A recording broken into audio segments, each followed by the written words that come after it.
Hi భావి collections. అడగండి చెబుతాను వీడియోలో కామెంట్ సెక్షన్లో డ్రోసెరా మెడిసిన్ దేనికి యూజ్ అవుతుందని పోస్ట్ చేశారు. చాలా మంచి ప్రశ్న. హోమియోపతి ఔషధం డ్రోసెరా వూఫింగ్ కాఫ్కి మరియు బోన్ టీబీకి వాడతారు.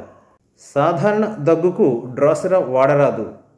పెరాక్సిస్మల్ దగ్గుకు మాత్రమే ఈ ఔషధం వాడాలి. దగ్గేటప్పుడు ముఖం ఎరుపెక్కడం లేదా ముఖం నీలిరంగులోకి మారడం, ఈ సందర్భంలో మాత్రమే ఈ ఔషధం గురించి ఆలోచించాలి. ఈ లక్షణాలు ఉన్నప్పుడు మాత్రమే డ్రోసెరా వాడాలి.